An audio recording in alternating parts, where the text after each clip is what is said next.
Simplex चल रहा है, कितना बाकी है? कहाँ 2-3 चैप्टर होगा? ट्रांसपोर्टेशन और असाइनमेंट प्रॉब्लम, वो दोनों छोटे छोटे चैप्टर्स हैं, ये दोनों कंप्लीट हो जाएगा। फिर क्या बचेगा आपका? कॉम्प्लेक्स।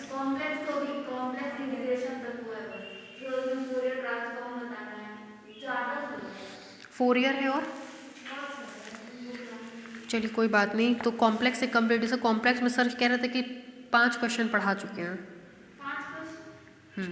हम लोग जिसे इस तरह से देखते हैं 5 क्वेश्चन पढ़ा दिए कि नहीं पढ़ा दिए, तो 5 क्वेश्चन वो कह रहे थे पढ़ा दिए हैं, ठीक है। हालांकि कोर्स पूरा कंप्लीट होगा ही होगा, तो अब सर भी सुबह शाम पढ़ाएंगे, हम भी सुबह शाम पढ़ाएंगे, या सुबह हम पढ़ा देंगे शाम में सर पढ़ाएंगे।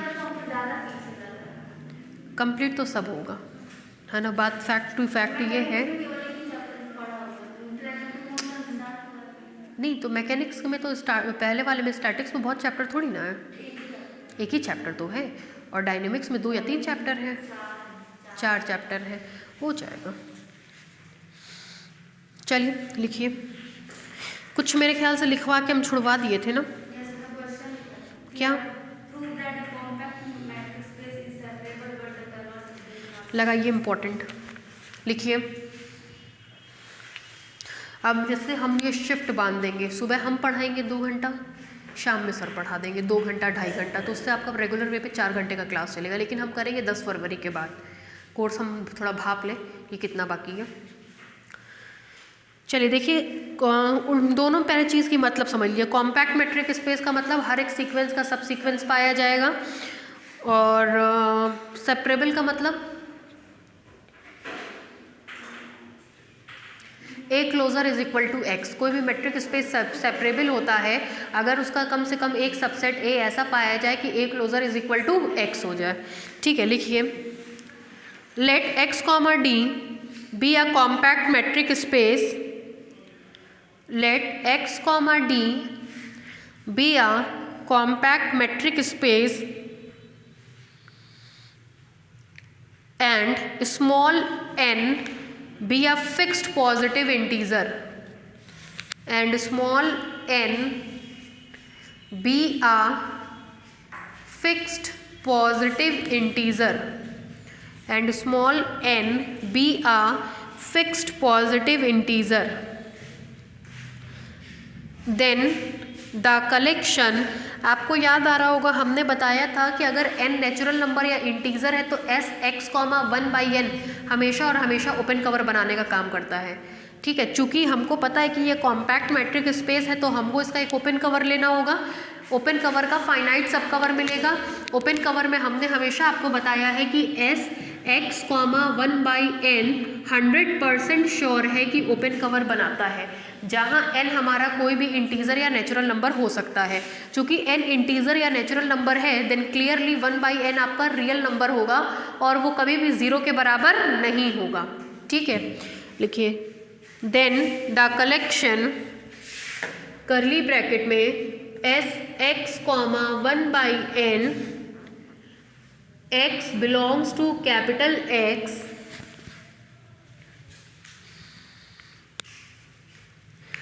is an open cover of capital X, is an open cover of capital X, is an open cover of capital X। अगर ये ओपन कवर है तो क्या मिलेगा? Then clearly x is equal to union of S x comma 1/n, जहाँ x run करेगा कहाँ? Capital X के ऊपर। लिख लीजिए इसको। हमको अमृता का बड़ा अफसोस लग गया, बहुत ज़्यादा उनका अफसोस हो गया, केवल और केवल मूर्खता में।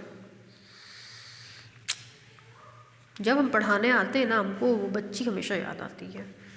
पढ़ाई में तो ठीक थी ही, सिंसियर भी थी, लेकिन जब भी हम पढ़ाने आते हैं एक बार दिमाग में उस बच्ची का ख्याल हमको एकदम आता है। हो गया भाई? अब देखिए नीचे से लिखिए, आपको दिया गया है कि x हमारा कॉम्पैक्ट है, तो इस ओपन कवर का कम से कम एक फाइनाइट सब कवर एग्जिस्ट ज़रूर करेगा। नीचे से लिखिए, since x is compact space, since x is compact space नीचे से लिखिए therefore there exist a finite sub collection, therefore there exist a finite sub collection. बोलिए भाई इसका sub collection.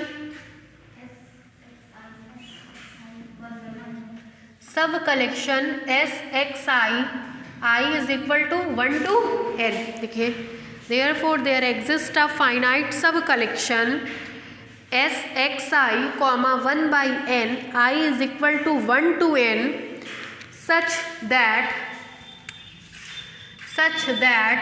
x is equal to union of SXI, 1/n, जहाँ i कहाँ से कहाँ तक होगा, 1 से n तक। इसको डालिए इक्वेशन नंबर, ऊपर वाले को डालिएगा 1, नीचे वाले को डालिएगा 2। आपको कुछ याद आ रहा है, हमने एक थ्योरम कराया था बेसिस एंड एक्सियम्स में, उसमें कहते थे कि इसके एक एक पॉइंट को लेकर के कैपिटल A एक सबसेट कंस्ट्रक्ट करते थे। मतलब capital A is equal to x, x1, x2, x3 dash dash dash xn, और जब उल्टा प्रूफ करते थे तो एक एलिमेंट को लेकर के एक ओपन स्फीयर बनाते थे। कुछ याद आ रहा है? वो थ्योरम बहुत इत्मीनान से आपको पढ़ाया गया था, है ना। तो अब सेपरेबल दिखाना है, तो सेपरेबल दिखाने के लिए हम एक सेट कंस्ट्रक्ट करने चल रहे हैं कैपिटल A इसके एक एलिमेंट को लेकर के बनाएंगे। इसमें कितने एलिमेंट्स होंगे? n। कौन कौन से? x1, x2, x3 dash dash dash xn। इतना क्लियर है? लिखिए let us construct a set, n मत लिखिएगा, देखिएगा n 2 बार आ जाएगा, कंफ्यूजन होगा, k कर दीजिएगा। Late us construct a set, देखिए ब्लैक बोर्ड पे ध्यान से, किस रेडियस के करस्पॉन्डिंग है? nth, 1/nth, तो nth रेडियस के करस्पॉन्डिंग an मिलेगा, इज इक्वल टू कौन कौन है इसमें? पहला x1, दूसरा x2, तीसरा xk। ठीक है, लिखिए let us construct a set an is equal to, और थोड़ा सा ठीक कर लीजिएगा, n है तो xn 1 कर दीजिए, और थोड़ा देखने में ढंग का लगे, xn 2, xn 3, xn k, मतलब n के करस्पॉन्डिंग पॉइंट्स लिए गए हैं xn 1, xn 2, xn 3 dash dash dash xn k।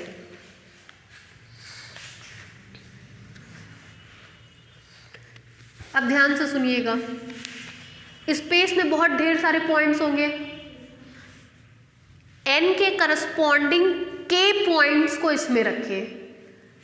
1, अगर n की जगह 1 ले लेते हैं तो 1 के करस्पॉन्डिंग जितने मिलेंगे उसको ले लिया, 2 के करस्पॉन्डिंग जितने मिलेंगे उसको ले लिया, 3 के करस्पॉन्डिंग जितने मिलेंगे उसको ले लिया, 4 के करस्पॉन्डिंग जितने मिलेंगे उसको ले लिया, 5 के करस्पॉन्डिंग जितने मिलेंगे उन सबको ले लिया। तो ऐसे करते करते ढेर सारे an मिलेंगे, कहाँ से कहाँ तक? n is equal to 1 to infinite तक। उन सबको हम a के बराबर मान लेंगे, सबका यूनियन लेंगे तो सबके पॉइंट्स कलेक्ट हो गए। n इज इक्वल टू 1 के करस्पॉन्डिंग जितने पॉइंट्स मिलेंगे वो हो गए, n इज इक्वल टू 2 के करस्पॉन्डिंग जितने पॉइंट्स आएंगे वो हो गए, n इज इक्वल टू 3 के करस्पॉन्डिंग जितने पॉइंट्स आएंगे वो हो गए, n इज इक्वल टू 4 के करस्पॉन्डिंग जितने पॉइंट्स आएंगे वो हो गए, n इज इक्वल टू 5 के करस्पॉन्डिंग जितने पॉइंट्स आएंगे वो हो गए, n अप टू इनफाइनाइट तक के करस्पॉन्डिंग जितने पॉइंट्स आएंगे उन सबका हमने कलेक्शन ले लिया। तो जैसे ही कलेक्शन लिया हम लोग को क्या मिल गया? Capital A। ठीक है, लिखिए नीचे से लिखिए put capital A is equal to union of n is equal to 1 to infinite an, union of n is equal to 1 to infinite an। अब देखिए यहाँ देखिए कितने एलिमेंट्स हैं इसमें? k कोई फाइनाइट नंबर है, अगर an में फाइनाइट एलिमेंट्स हैं इसका मतलब an काउंटेबल होगा।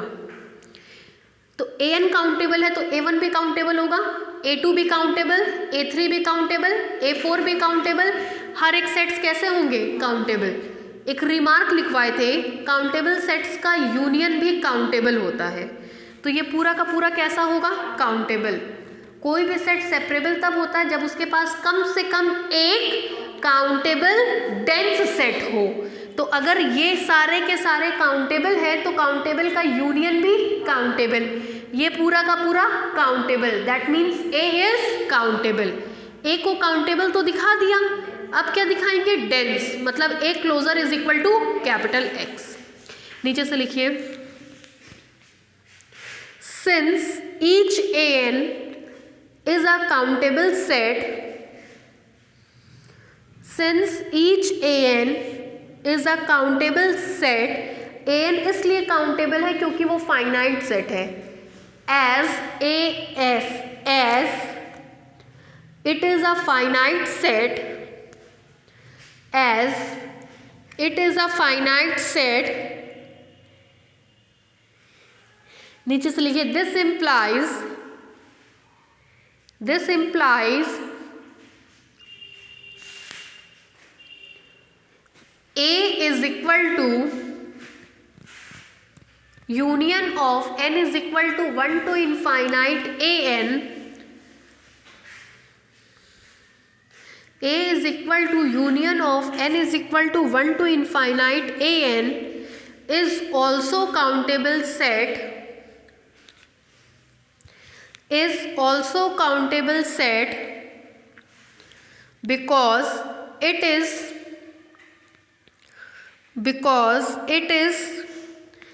arbitrary union of countable set, because it is arbitrary union of countable set, because it is arbitrary union of countable set। इतने में आप में से किसी को कोई दिक्कत? यहाँ तक क्लियर है काजल? ठीक है, कोई दिक्कत?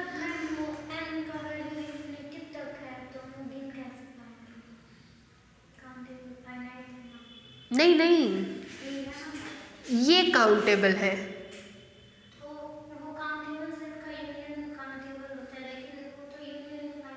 यूनियन नहीं, तो उससे नहीं मतलब है, हमने लिखवाया था union of countable set is countable. अब वो यूनियन चाहे फाइनाइट हो चाहे इनफाइनाइट हो, मतलब अगर ये सारे के सारे काउंटेबल हैं तो उसका आप कैसा भी यूनियन लीजिए वो हमेशा काउंटेबल होगा, क्योंकि n is equal to 1 to infinite, infinite को टेंड करता है।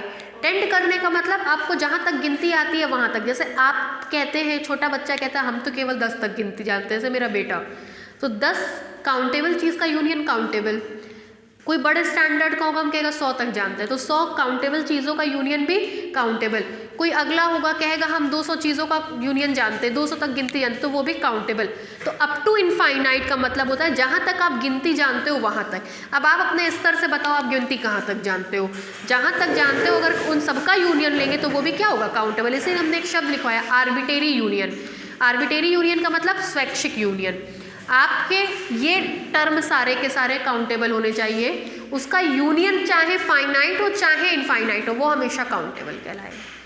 ठीक है, चलिए आगे बढ़े। एक पेज छोड़ के लिखिएगा आप लोग, है ना।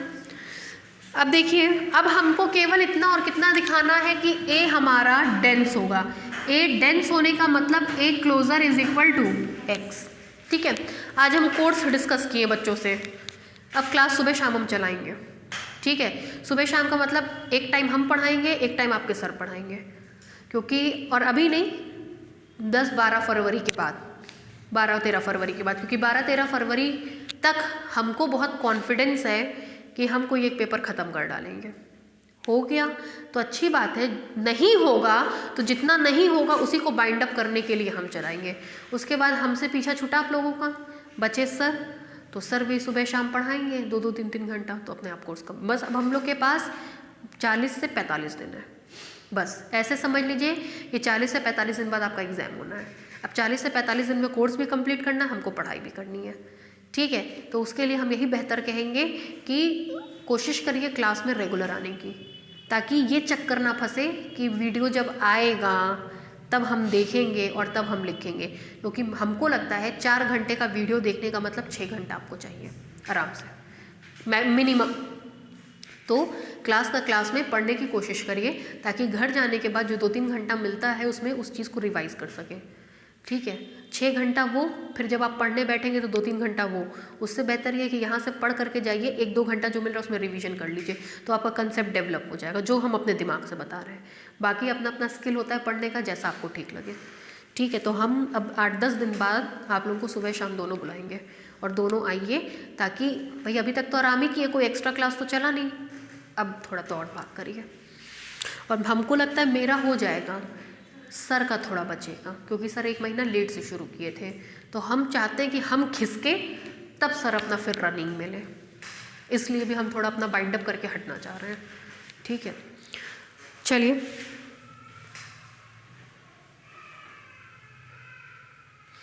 नीचे से लिखिए, now we have to only prove that, now we have to only prove that, now we have to only prove that A is dense in capital X, A is dense in capital X। यही theorem जो statement लिखवाए थे वही theorem चल रहा है। ठीक है, सेपरेबल प्रूफ करा रहा है। सेपरेबल का मतलब होता है काउंटेबल डेंस सबसेट। काउंटेबल हमने ढूंढ लिया, अब इसको डेंस दिखाना बाकी है। ठीक है, now we have to only prove that A is dense in X, आगे ब्रैकेट में दैट इज करके ये चीज लिख लो आप लोग, that is A closure is equal to X, that is A closure is equal to X। हो गया, चलिए अब नीचे से लिखिए, let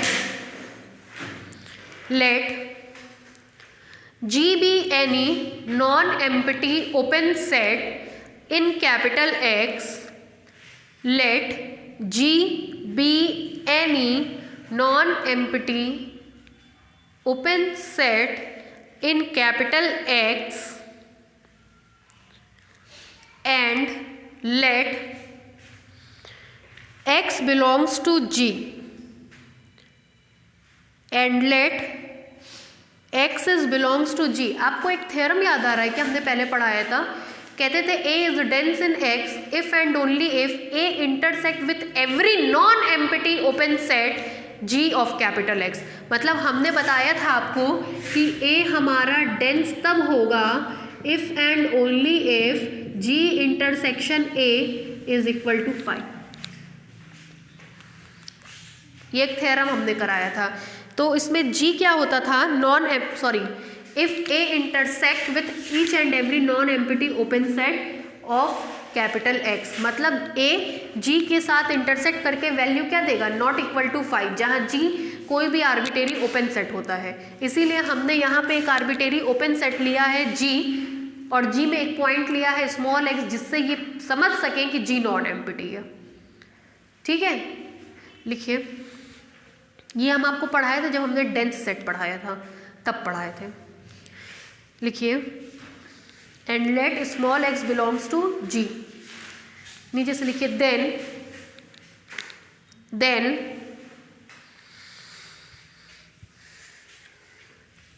देखिए, x G में पाया जा रहा है, G ओपन सेट है, तो इसका मतलब x G का कैसा होगा, वेरी गुड, इंटीरियर पॉइंट। अगर x G का इंटीरियर पॉइंट है तो एक रेडियस एग्जिस्ट करेगी इस तरीके से कि x को सेंटर और उसको सेंटर मान करके खींचा गया ओपन स्फीयर G में कंटेन करेगा। वही लिखवा रहे, this implies that there exist small n belongs to capital N such that, ये ध्यान रखिएगा कि हमने ओपन स्फीयर का करेक्शन यहाँ ऐसा लिया है, तो रेडियस भी कुछ इसी टाइप की होगी, सच that Sx, 1/n is contained इन। ठीक है, पढ़ाई वढ़ाई हो रही है पक्का। चलिए लिखिए, इसको मानिएगा equation number 3। This implies there exist small n belongs to capital N such that Sx, 1/n is contained in जी।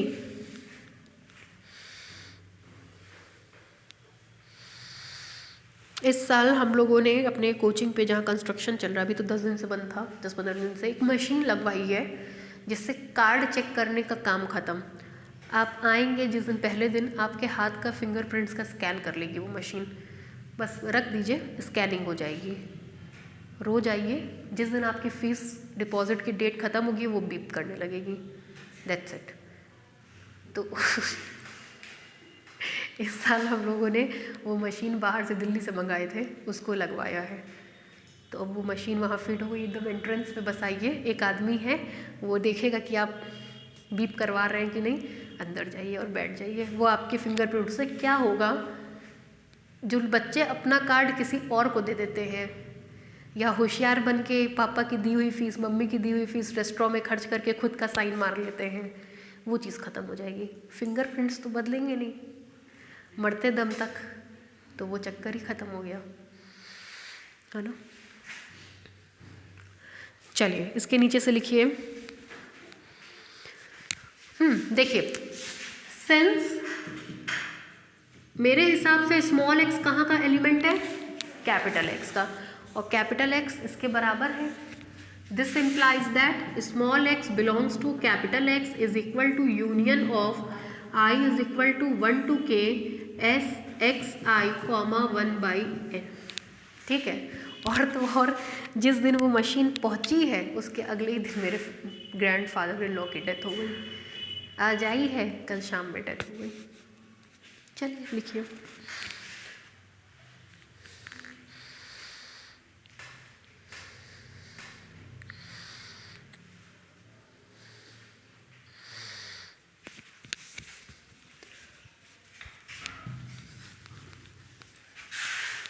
हो गया भाई।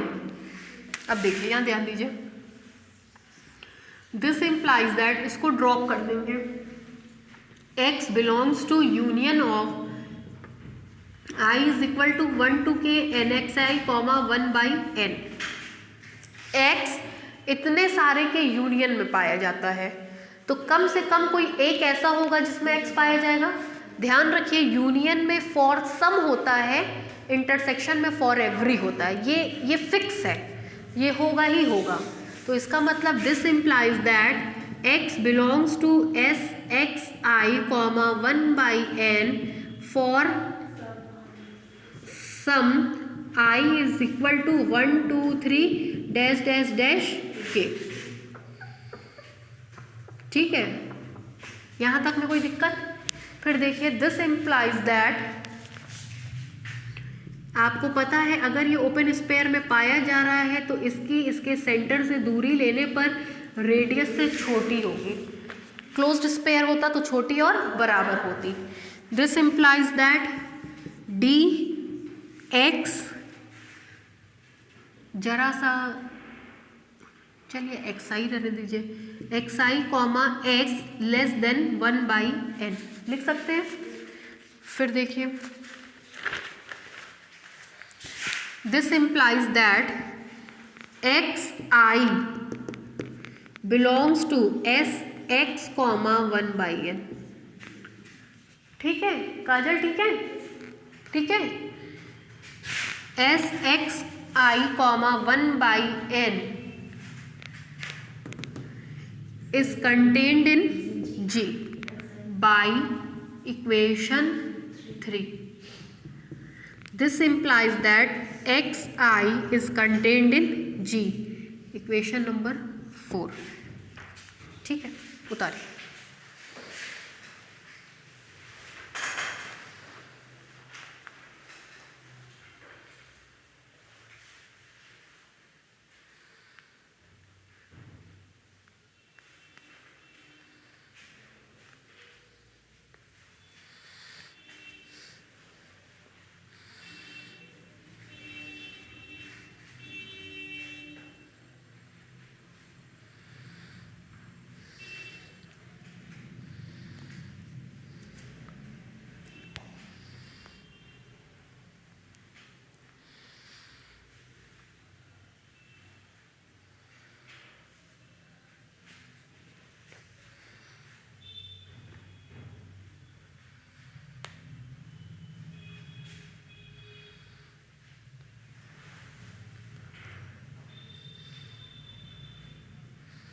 ये इम्पोर्टेंट थ्योरम में से है आपका।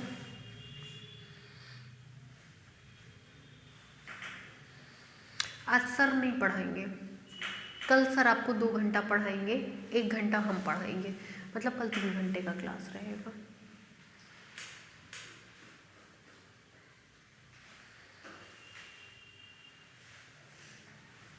आज 1.5 घंटा 1.25 घंटा हम ही पढ़ाएंगे। कोशिश कर रहे हैं चैप्टर ख़त्म करने की, ठीक है। पहले ख़त्म हो गया तो अच्छा है, बाद में ख़त्म हुआ देखते आगे बढ़े। अब देखिए यहाँ पे हमने आपको बताया था कि जितने भी n के करस्पॉन्डिंग i वाले टर्म हैं वो सब an में पाए जाएंगे। तो सिंस देखिएगा x i an में पाया जाएगा, x i इन्हीं के पॉइंट्स को लेकर के बनाइए, कहाँ पाया जाएगा, an में पाया जाएगा। This implies that x i union of an में भी पाया जाएगा, जहाँ n का मान कहाँ से कहाँ तक है, 1 से इनफाइनाइट। इसका मान x, इसका मतलब xi कहाँ पाया जाएगा, a में। This implies that xi belongs to a। Equation number 4 और 5 को देखिए। From equation 4 and 5 comma we get, equation number 4 कहता है कि xi g में है, इक्वेशन नंबर 5 कहता है xi a में है। इसका मतलब g intersection a does not equal to 5, सिंस xi a में भी है एंड xi g में भी है। इसका मतलब दोनों का इंटरसेक्शन नॉट इक्वल टू 5। उतार, यही दिखाना था।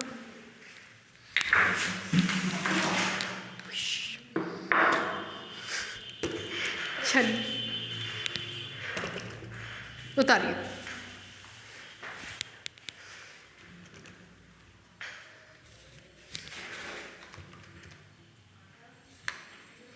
हम वही सोचते थे सर के साथ हादसा कैसे होता है, आज समझ में हो रहा है।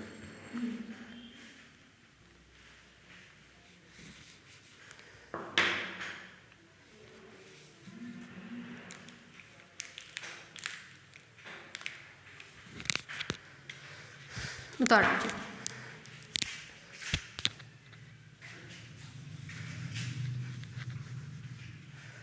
कहाँ से उतार रहे हैं? ये ऊपर पूरा हो गया था, ऊपर वाला, ठीक।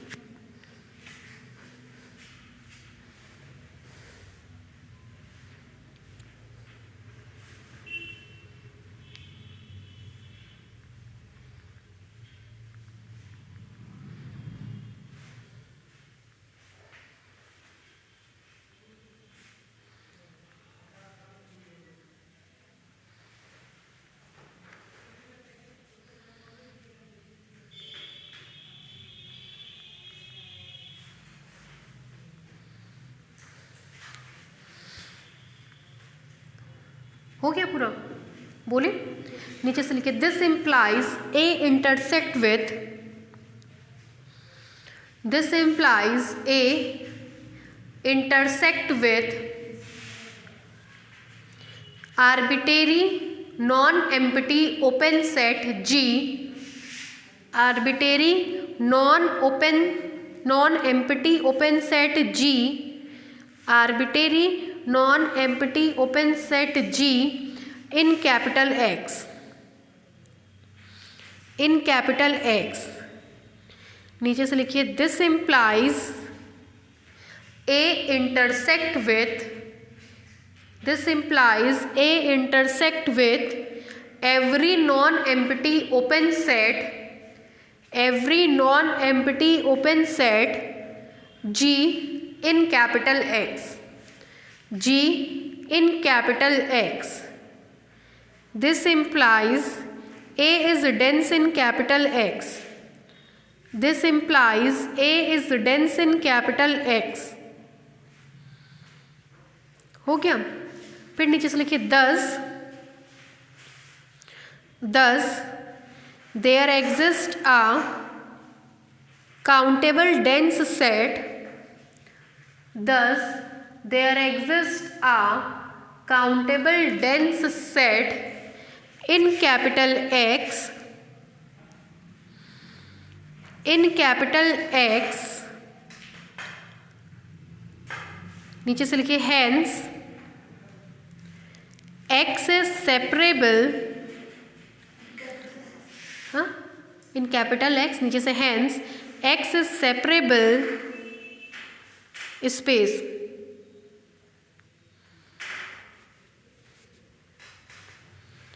ठीक है, अब इसका हम लोग कन्वर्ट्स पार्ट करेंगे। कन्वर्ट्स पार्ट में ये शो करेंगे कि अगर वो सेपरेबल है तो ऐसा ज़रूरी नहीं कि वो कॉम्पैक्ट भी होगा। ठीक है, नीचे से लिखिए कन्वर्ट्सली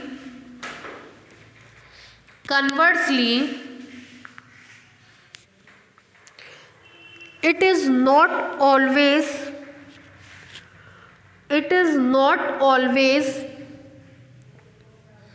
necessarily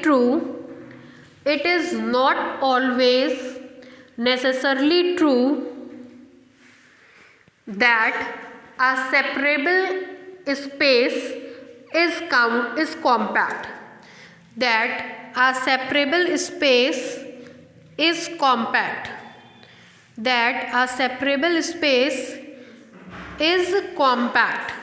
क्लियर। काउंटर एग्जाम्पल लेके करेंगे अपने लोग। काउंटर एग्जाम्पल में आपको पता है कि कैसा एग्जाम्पल लेंगे, which is separable but which is not compact. शुरुआत में ही कह दिया गया usual metric space R, D compact नहीं होता है। क्यों? क्योंकि R आपका इनफाइनाइट सेट है और we can't cover it by a finite number of sets, इसलिए R, D that is usual metric space आपका कॉम्पैक्ट नहीं होता है। लेकिन आपको पता है कि R, D में R का एक सबसेट होता है Q, जिसका क्लोजर हमेशा और हमेशा R के बराबर होता है, that is A closure is equal to X। और तो और Q काउंटेबल भी होता है। इसका मतलब usual metric space R, D के पास कम से कम एक काउंटेबल डेंस सेट मिल रहा है, इसलिए वो सेपरेबल है। ठीक है, लिखिए, लाइन चेंज करके लिखिएगा। The usual metric space R, D, the usual metric space R, D, the usual metric space R, D is separable space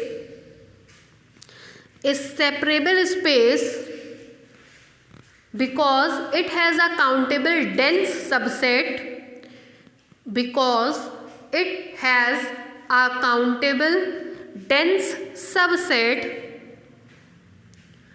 capital Q in capital R,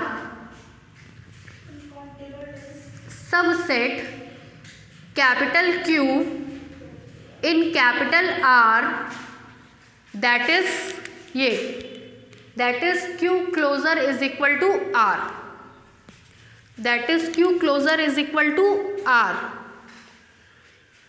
नीचे से लिखिए but R, D is not compact.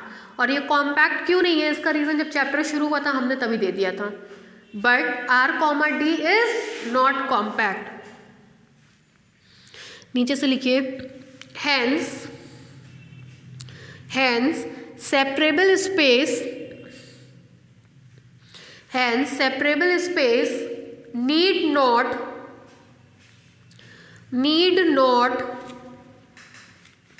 to be a compact metric space,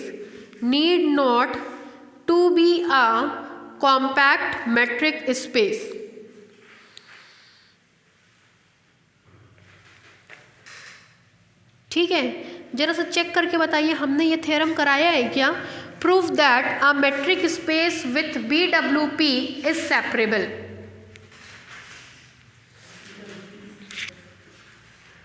proof that a metric space with BWP is separable.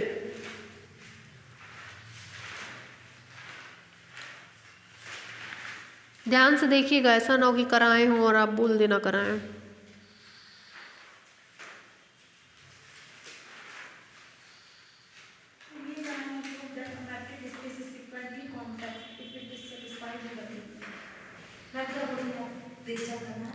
Proof that a metric space with BWP is separable। नहीं कराएंगे, लिखिए proof that a metric space with BWP is separable।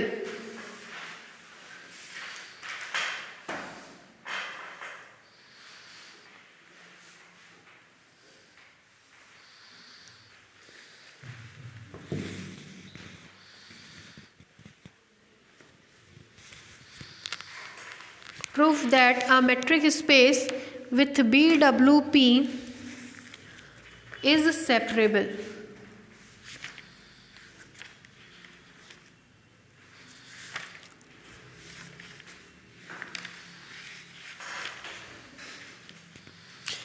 BWP क्या होता है? बोल्ज़नो-विस्ट्रस property.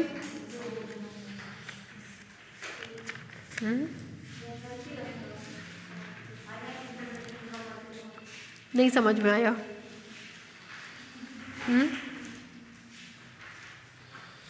क्या होता है BWP?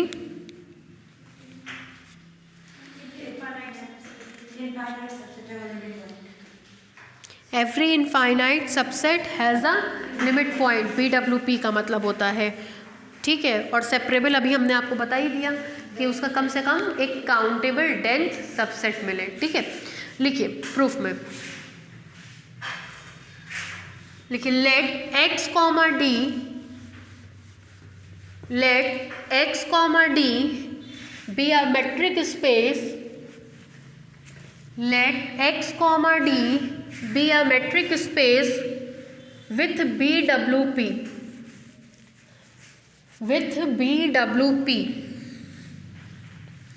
and let small n be any positive integer, and let small n be any positive integer, and let small n be any positive integer. n को अब ध्यान में रखिएगा, जैसे हम लोग जनरली पॉइंट क्या लेते हैं, x1, x2, x3। अभी जस्ट पीछे थ्योरम में बताया कि n के करस्पॉन्डिंग लेंगे तो xn1, xn2, xn3। ठीक है, n इंडिकेट्स कि हम n के करस्पॉन्डिंग काम कर रहे हैं। ठीक, जैसे मान लीजिए x, d कोई मेट्रिक स्पेस है, हमने इसमें n को फिक्स कर दिया तो उसके करस्पॉन्डिंग एक पॉइंट ले रहे हैं xn1। ठीक है, लिखिए लाइन चेंज करके, pick an element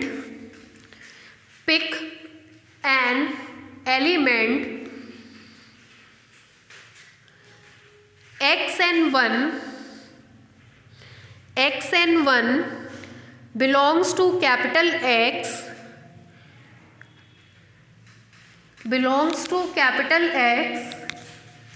and xn2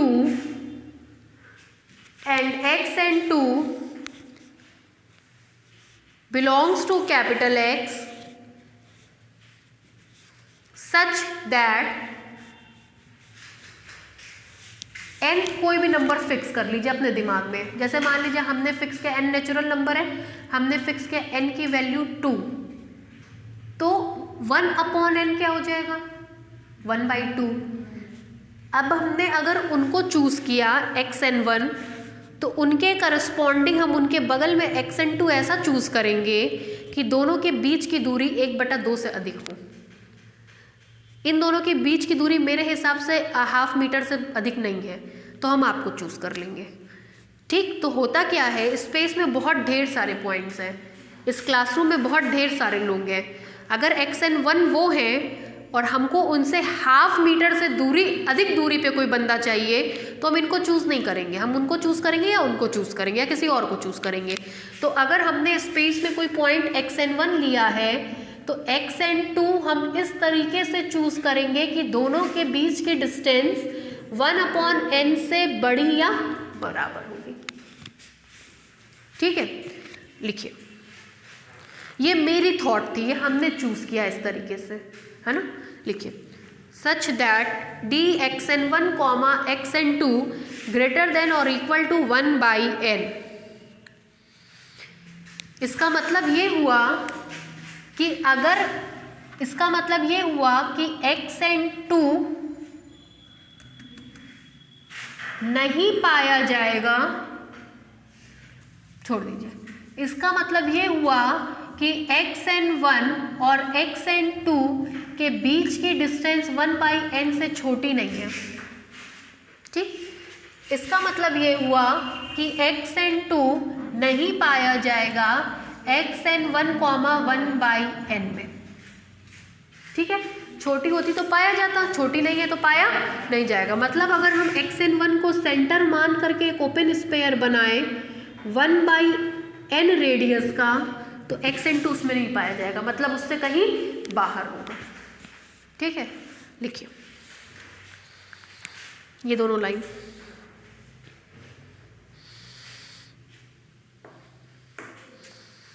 ठीक, अब जरा मेरी बात को समझिएगा।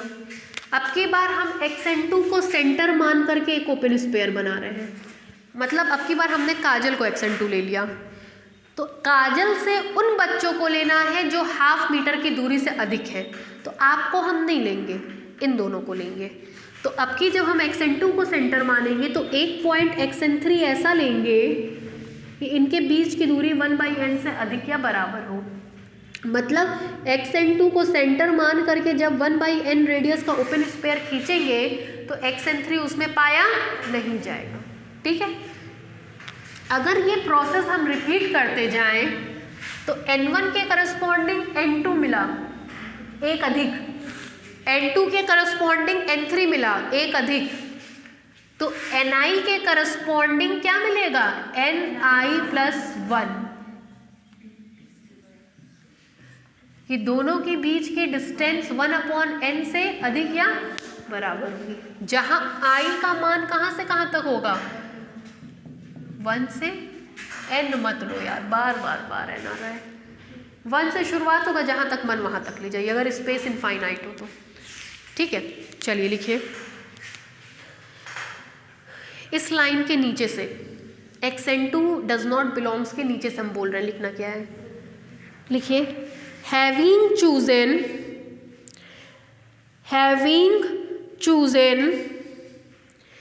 x and I belongs to x, having chosen x and I belongs to x, comma we take x and I+1, x and I+1 belongs to capital X such that, ये line for every करके ये line उसी में आगे लिख लीजिएगा चाहिए तो।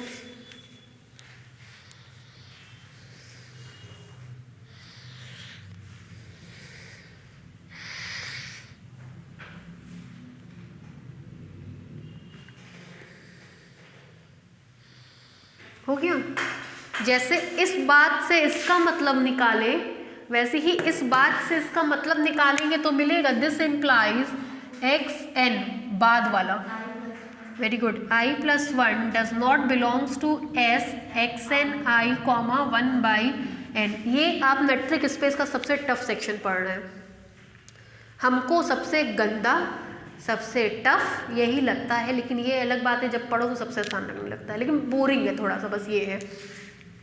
तो सबसे टफ सेक्शन पढ़ रहे हैं, इसके बाद कुछ नहीं पढ़ना है, मतलब इसके बाद आप बहुत बेनिफिट में रहने वाले हैं। उतार लीजिए,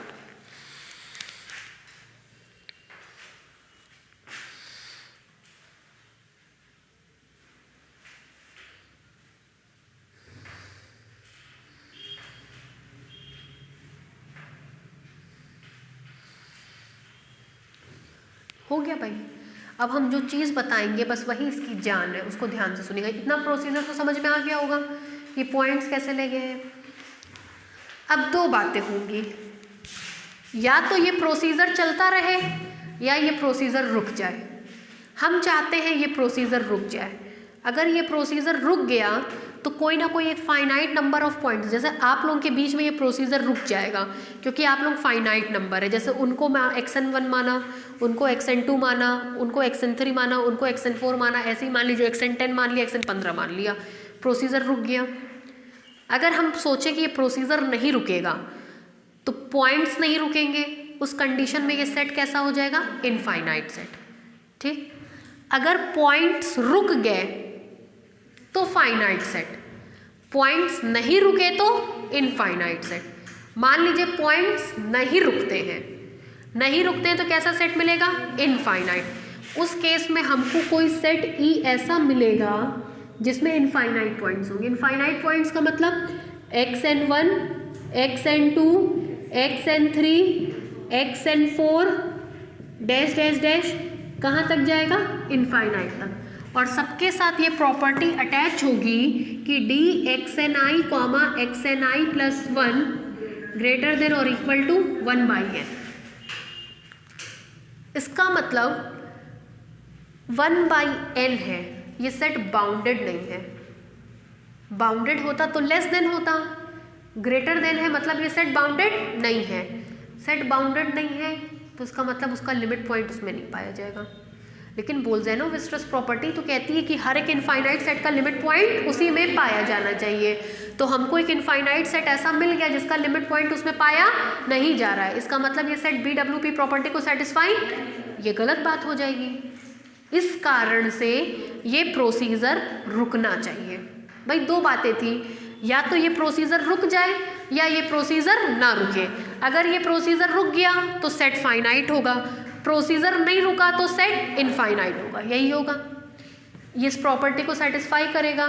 इसका मतलब सेट बाउंडेड नहीं है, बाउंडेड नहीं है इसका मतलब सेट अपना लिमिट पॉइंट उसमें नहीं रखता है। लिमिट पॉइंट नहीं रखता इसका मतलब ये बोल्ज़ेनो-विस्ट्रस प्रॉपर्टी को खंडित करता है, कॉन्ट्राडिक्ट करता है। लेकिन हमारा सेट तो BWP को क्या कर रहा था, सेटिस्फाई। इसका मतलब ये कंडीशन गलत है, गलत है मतलब ये सेट इनफाइनाइट नहीं होगा। इनफाइनाइट नहीं होगा मतलब ये प्रोसेस फाइनाइट होगा, फाइनाइट होगा तो ये प्रोसीजर एक टर्म के बाद रुक जाएगा। कहानी समझ में आ गई? अब ये कहानी हम लिखवाने जा रहे हैं, ठीक है। लिखिए लाइन चेंज करके, this process is stopped, this process is stopped after a finite number of points। Hello, हाँ जी, हेलो,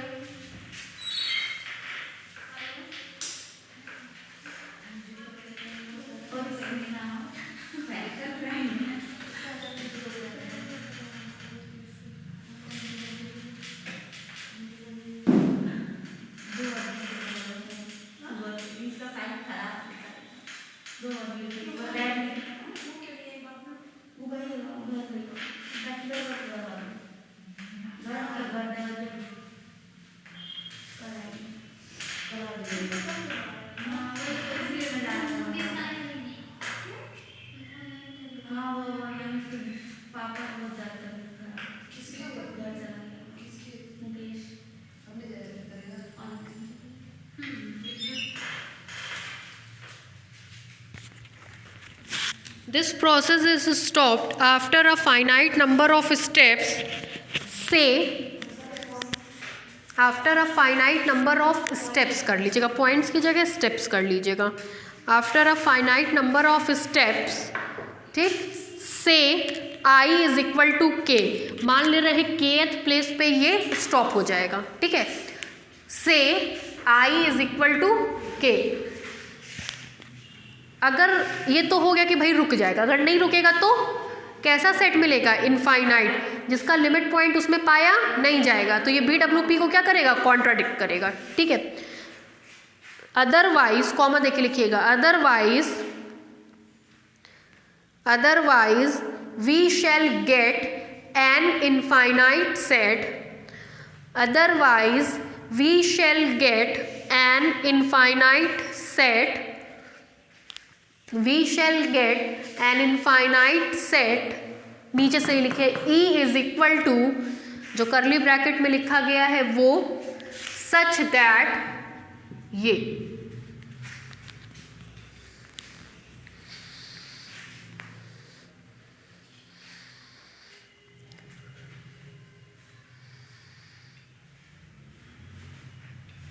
हो गया। आगे बोले, नीचे से लिखिए which shows that the infinite set E, which shows that the infinite set E has no limit point, which shows that the infinite set E has no limit point। हो गया। नीचे से लिखिए this contradicts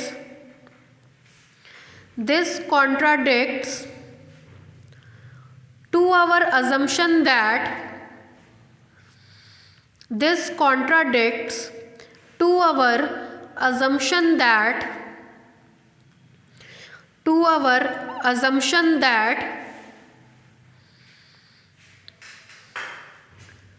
X satisfy BWP। X satisfy BWP।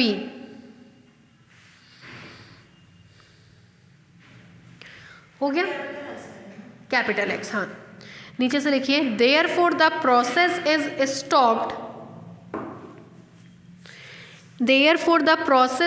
stopped after a finite number of steps।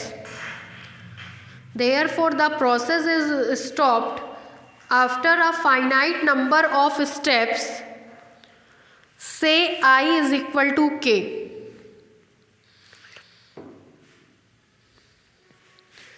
say I is equal to K। नीचे से लिखिए and hence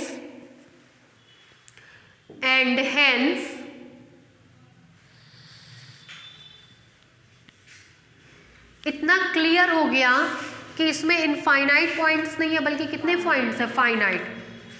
तो आपको पता है कि मरी से मरी हालत में dxi, 1/n में कुछ हो या ना हो उसका सेंटर ज़रूर होता है। तो अगर हम इन सब का यूनियन ले लें तो पूरा का पूरा स्पेस इस यूनियन में क्या कर जाएगा, कंटेन कर जाएगा। मतलब ये n कर दीजिए, n के करस्पॉन्डिंग अगर हम इन सब का यूनियन ले लें, union i is equal to 1 to k, मरी से मरी हालत में सेंटर होगा, इस तरीके के सेंटर वाले जितने भी पॉइंट्स होंगे सब इसमें पाए जाएंगे, तो ये पूरा का पूरा स्पेस इसमें क्या कर जाएगा, कंटेन कर जाएगा। ठीक है। Such that and hence x is equal to union I is equal to 1 to k s x n I, 1/n।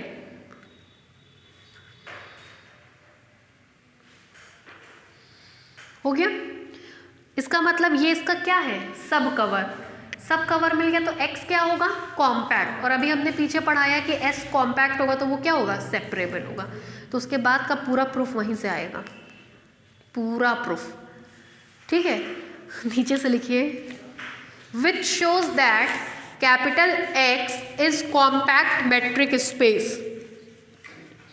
Which shows that capital X is compact metric space.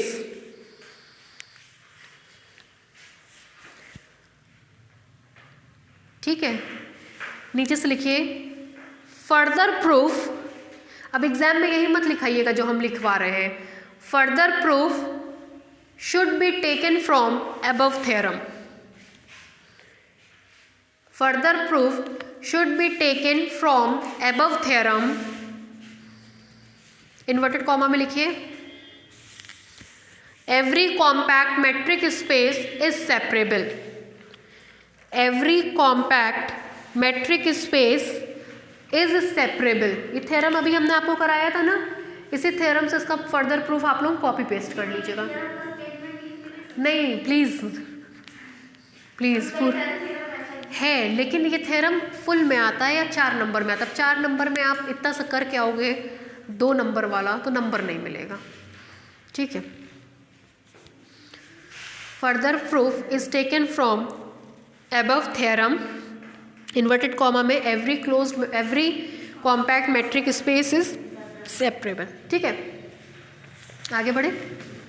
अब बस आपका 2 थ्योरम बचा है, Lindelof theorem, हाइन-बोरल। 1-2 हैं, हम देख ले रहे हैं। अगर हमको नीड लगेगी तो हम कराएंगे, वरना हम नहीं कराएंगे। ठीक है। चलिए नेक्स्ट लिखिए।